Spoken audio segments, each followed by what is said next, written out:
Hi, my name is Henry, and I'll never forget the first time I babysat. I thought it would be a simple night, just watching over a kid while their parents were out, but I was wrong. That night, an old aunt came to visit, and everything about her felt off. I was 17, looking to make some extra cash, so when the Harper family asked if I could babysit their son, Timmy, for the evening, I agreed. The Harpers were friendly enough, and I had no reason to think anything strange would happen. I arrived at their home around 6 p.m. Mrs. Harper gave me a rundown of the usual: Timmy's bedtime, the emergency contacts, and a reminder that their Aunt Margaret might stop by to drop something off. "She's a bit eccentric," Mrs. Harper said, forced smile, "but she's harmless." With that, the Harpers left, and I was alone with Timmy. It was a quiet, well-behaved kid. We spent the next couple of hours playing video games, eating pizza, and watching cartoons. It was a typical babysitting gig, and I was already thinking about the easy money I'd be earning when the night was over. Around 8 p.m., just as I was getting ready to put Timmy to bed, there was a knock at the door. I paused, remembering what Mrs. Harper had said about Aunt Margaret. I opened the door, and there she was, an old woman with silver hair tied back in a tight bun, wearing a long, dark coat that looked out of place in the warm living room. "Hello, dear," she said in a voice that sent a shiver down my spine. "I'm Margaret, Timmy's aunt. Come to check on things." There was something about her that made me uneasy. Maybe it was the way her eyes seemed to pierce through me, or the way she stood too close as she spoke. I couldn't shake the feeling that something wasn't right. I stepped aside to let her in, trying to stay polite even though every instinct told me to keep her out. She walked into the house slowly, her eyes scanning every corner of the room as if she were looking for something, or someone. Timmy, who had been playing with his toys on the floor, looked up and smiled. "Hi, Auntie," he said. There was no joy in his voice, only a forced politeness. Margaret crouched down beside Timmy, her bony fingers brushing against his hair. "Such a good boy," she murmured, but there was something cold in her tone. "I'll only be here for a short while," she added, turning her gaze back to me. "I hope that's all right." "Of course," I replied, but my unease was growing by the second. She stayed longer than I expected, asking me questions about myself that felt too personal, too probing for someone I'd just met. "How long have you been babysitting?" she asked, her eyes narrowing as she awaited my answer. "Not long," I admitted, trying to keep the conversation light. But every word out of her mouth felt like it was leading somewhere darker. "You must be a responsible young man," she continued, her voice dripping with something that felt like sarcasm. "I'm sure Timmy's parents trust you completely." She moved closer, presence suffocating. I felt trapped, unsure how to handle the situation. Margaret then shifted her attention back to Timmy, her fingers tracing the edge of his toy. "Such lovely toys," she said, her voice soft but with an edge that made the hairs on the back of my neck stand up. "I remember when you were just a baby, Timmy. You've grown so much." Timmy didn't respond. He just stared at his aunt with wide eyes, as if he, too, felt the strange tension in the room. He couldn't take it anymore. I needed an excuse to get away from her, get some distance. "I think it's time for Timmy to go to bed," I said, trying to sound firm but polite. Margaret's eyes flicked up to meet mine, and for a moment I thought I saw something dark in them, something that made my stomach churn. "Of course," she said, standing up slowly. "I wouldn't want to keep the little one up past his bedtime." She stepped back, allowing me to take Timmy by the hand and lead him upstairs. As we climbed the stairs, I could feel her eyes on us, watching, waiting. I tucked Timmy into bed as quickly as I could, trying to ignore the feeling of dread that was settling in my chest. When I returned downstairs, I expected Margaret to be gone. She was still there, standing by the door as if she had been waiting for me. "You're a good boy too, Henry," she said in that same unsettling tone. "Taking such good care of little Timmy. I'll be sure to tell his parents what a fine job you've done." I nodded, too unsettled to say much. She finally turned and left, closing the door behind her with a soft click. But even after she was gone, the house felt heavy with her presence, as if she had left a part of herself behind.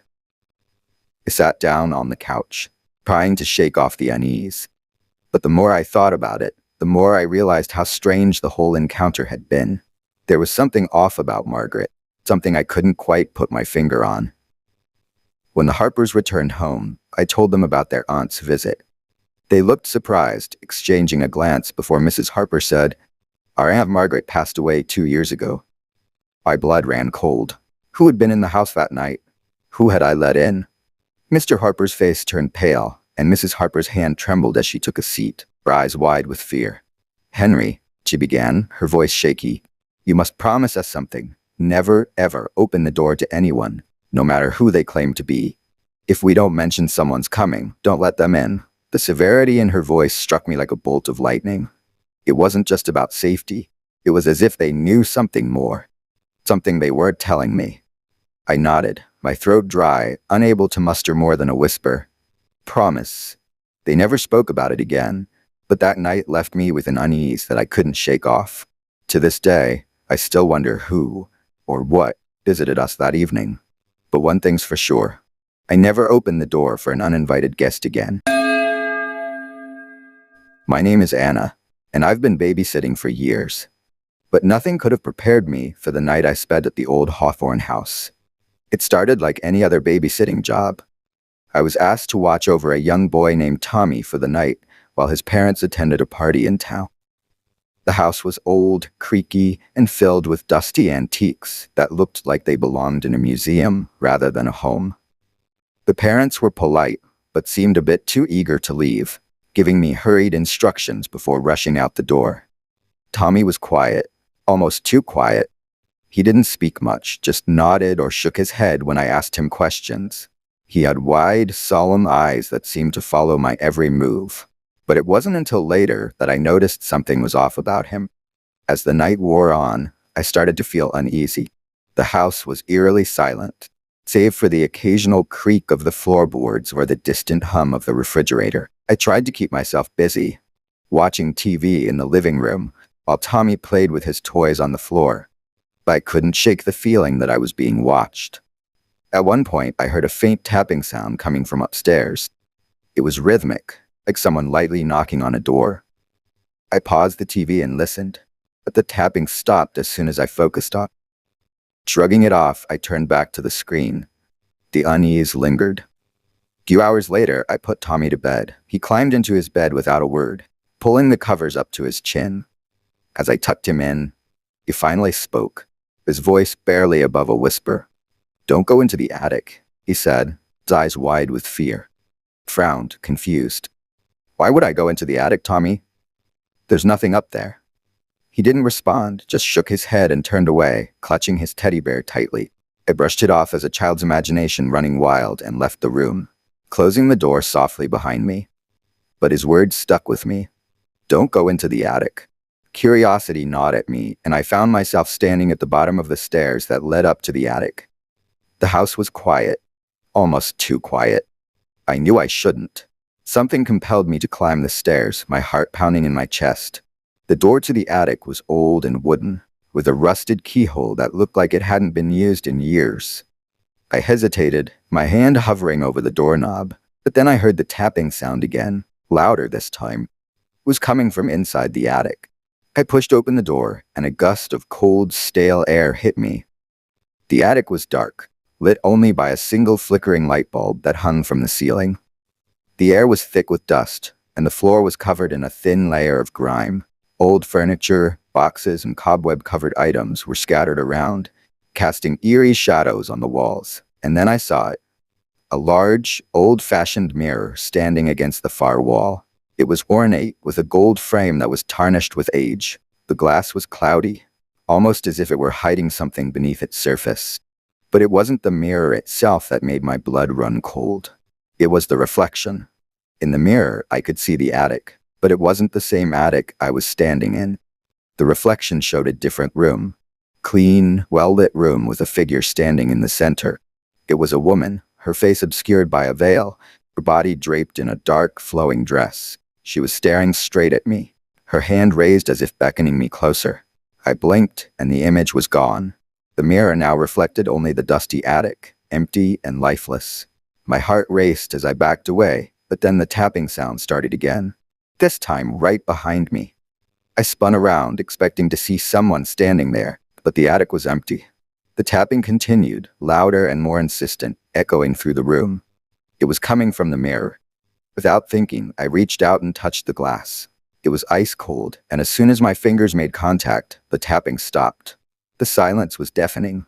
And then I heard a voice. A soft, whispering voice coming from inside the mirror. "Help me." I stumbled back, my heart pounding in my chest. The mirror began to vibrate, the glass rippling as if something was trying to break through. I turned to run, but the attic door slammed shut, trapping me inside. Panic set in as the tapping grew louder, more frantic. The mirror was shaking violently now, the glass distorting as a figure slowly emerged from its surface.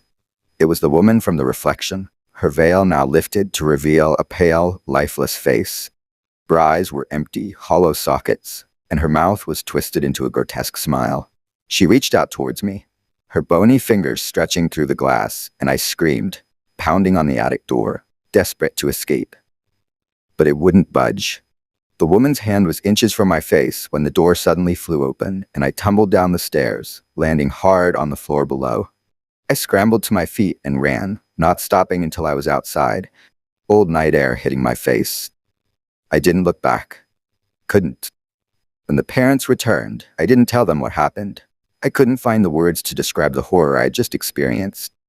I just left, my hands shaking, my mind racing. I never went back to that house. Couldn't. Sometimes, late at night, I hear that tapping sound in my dreams, and I see her face, the woman in the mirror, waiting for me to return. Hi, my name is Sarah, and I've been babysitting since I was 15.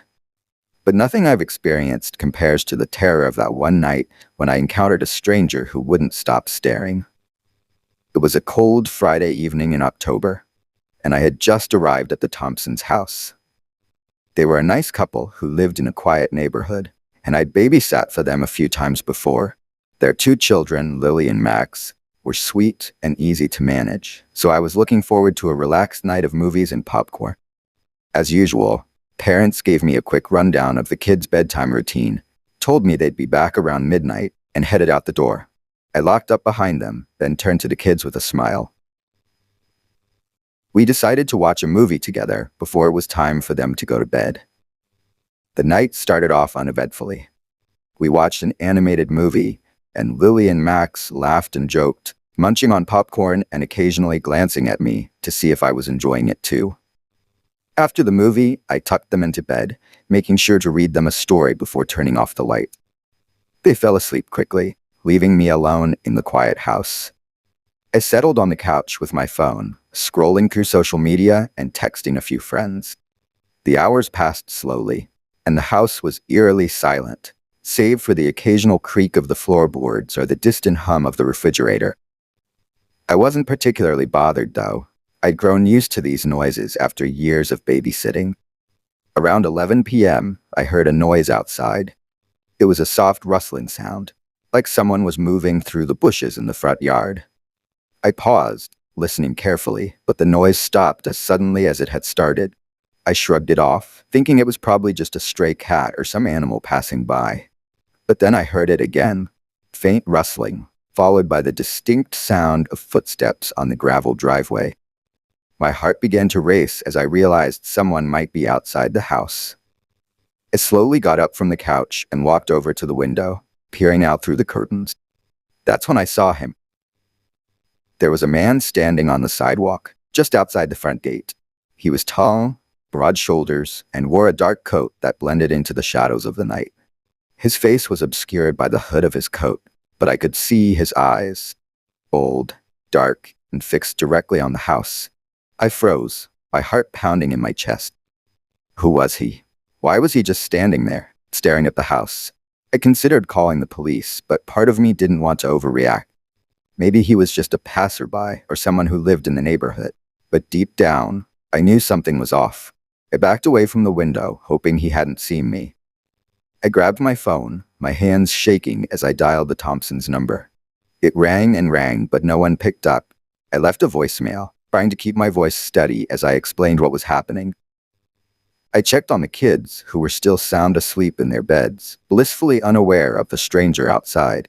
I didn't want to scare them, so I decided to wait and see if the man would leave on his own. But as the minutes passed, he didn't move.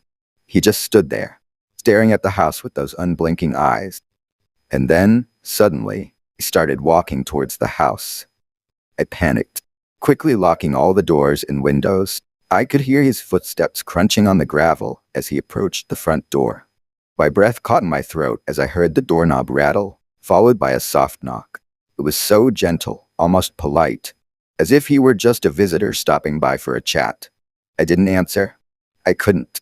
The knocking continued, slow and deliberate, echoing through the silent house. My mind raced with fear. Who was this man? What did he want? And why was he just standing there knocking softly as if he knew I was too scared to answer? I backed away from the door, my eyes darting around the room for something to defend myself with. But then, as suddenly as it had started, the knocking stopped. I waited, my heart pounding in my chest, but there was only silence. I crept back to the window, peeking through the curtains once more. The man was gone, the sidewalk was empty, and the night was quiet again. Relief washed over me, but it was short-lived. I knew I couldn't let my guard down. What if he came back? I stayed on edge for the next hour, my eyes constantly darting to the windows and the doors, listening for any sign of his return. But the house remained still, and eventually the Thompsons returned home. I quickly told them about the man, but they seemed skeptical. Mr. Thompson went outside to check. There was no sign of anyone. They thanked me for watching the kids and assured me that it was probably nothing, just some random person passing by. But I knew what I saw, and I couldn't shake the feeling that something was seriously wrong. The next day, I couldn't stop thinking about the man. I decided to do some research on the neighborhood, hoping to find some explanation for what happened. That's when I stumbled upon an old news article about a man who had gone missing from the area years ago. He was last seen near the Thompsons' house, but no trace of him was ever found. The description of the missing man matched the figure I had seen almost perfectly. I don't know if it was really him that night, or if it was just some coincidence, but I've never babysat Thompson's house again. Every time I think about it, I can still see those cold, dark eyes staring at me from the shadows.